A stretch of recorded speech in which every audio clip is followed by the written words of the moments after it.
পার্থ চট্টোপাধ্যায় বলছেন ভাতা তো এই প্রথম দেওয়া হচ্ছে না, সবচেয়ে আগে কর্মসংস্থান প্রয়োজন। 2 কোটি লোকের চাকরি দেব বলে দুটোও দিতে পারলাম না, এটা না করে কর্ম সৃষ্টি করা প্রয়োজন বলে মন্তব্য করছেন পার্থ চট্টোপাধ্যায়।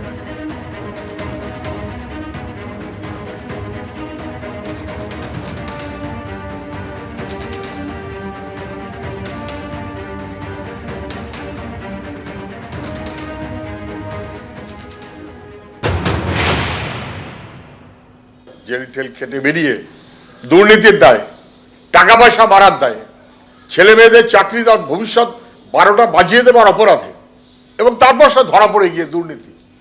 এখন বেহালায় বোধহয় ঘুরে ঘুরে বেড়াচ্ছেন। আজকে তার মনে পড়েছে কর্মসংস্থান, ভূতের মুখে রাম নাম। কর্মসংস্থানকে যারা কেড়ে নিয়েছে, এ রাজ্যটাকে শিল্প থেকে বঞ্চিত করেছে, মানুষের কাজের সুযোগ তার থেকে বঞ্চিত করে মানুষকে পরিযায়ী শ্রমিক করে দিয়েছে, সেই সরকারের সেকেন্ড ইন কমান্ড উনি, মুখ্যমন্ত্রী তারপরে নাকি উনি। এমনকি শিক্ষক চাকরি পুরো 12টা বাজিয়ে দিয়েছেন। বছরে বছরে এসএসসি করেননি, টেট করেননি, চাকরির 12টা বাজিয়ে দিয়ে এখন বলছেন কর্মসংস্থানের প্রশ্ন। অবশ্যই কর্মসংস্থান প্রয়োজন এবং কর্মসংস্থানের যথেষ্ট কাজ হয়েছে বলেই তো পশ্চিমবঙ্গে 40% বেকারত্ব কমেছে, এবং এই তথ্যটা পশ্চিমবঙ্গ সরকারের তথ্য নয়। পার্লামেন্টে দাঁড়িয়ে দেশের প্রধানমন্ত্রী পশ্চিমবঙ্গে 1 কোটি চাকরি দেওয়ার কথা স্বীকার করেছিলেন 2019-এর লোকসভা নির্বাচনের আগে বা পরে। সেটা রেজিস্টার্ড রয়েছে লোকসভার খাতায়। যিনি এই কথাটা বলছেন তার এটা মাথায় রাখা ছিল, তিনি শিক্ষামন্ত্রী থাকাকালীন যদি সঠিকভাবে চাকরিগুলো দিতেন তাহলে দলেরও মুখ পুড়তো না, এবং সর্বোপরি প্রকৃত মানুষজন চাকরিটা পেত। সেই কাজগুলো যিনি করেননি তার অন্তত বেরিয়ে এসে এই সমস্ত কথা বলার কোনো তো জায়গা থাকে না। আমি তোমাদেরই লোক, এই বার্তা দিতে যাচ্ছিলাম যাকে তারা অসীম স্নেহে, ভালোবাসায়, আশীর্বাদে পরপর 5 বার বিধানসভা একই জায়গা থেকে জয়ী করেছেন। তাদের আমি প্রথম থেকেই বলে আসছি যে আমি যেদিন শারীরিকভাবে অন্তত গাড়িতে ওঠার মতন শক্তি পাব, আমি বেহালাতেই যাব। সেই আর আজকের দিনটা তো ভাষা দিবসের দিন না, আমার ভাইয়ের রক্তে রাঙানো 21শে ফেব্রুয়ারি আমি কি ভুলতে পারি।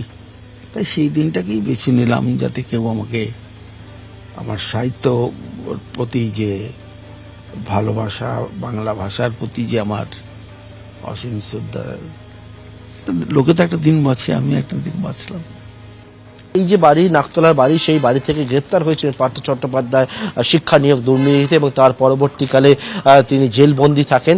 জেলবন্দি থাকার পরবর্তীকালে তিনি যখন জেল থেকে ছাড়া পান, তারপর হাসপাতালে থেকে বাড়িতে ফেরেন, মাঝে হাসপাতালে যান, এবং আজকে প্রথমবার পার্থ চট্টোপাধ্যায় তিনি কিন্তু নাকতলার বাড়ি থেকে বেরোলেন। পার্থ চট্টোপাধ্যায় নিজের বিধানসভা কেন্দ্র নিয়ে কি বললেন আপনি দেখলেন, আর এই বক্তব্যকে আবার কটাক্ষ করেছেন বিজেপি নেতা তাপস রায়। তিনি কি বলছেন দেখবেন।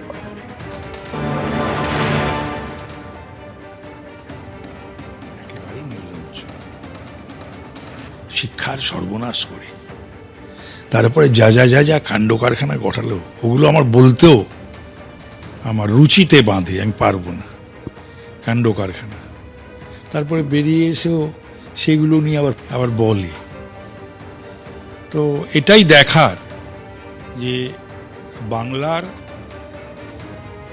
বেহালার মতন সর্বত্রই কেন্দ্রের রাজনৈতিক সচেতন, রুচিশীল, সংস্কৃত মনস্ক, সুশিক্ষিত মানুষেরা এবার এই পার্থদের কিভাবে গ্রহণ করে। এবিপি আনন্দ, এগিয়ে থাকে, এগিয়ে রাখে।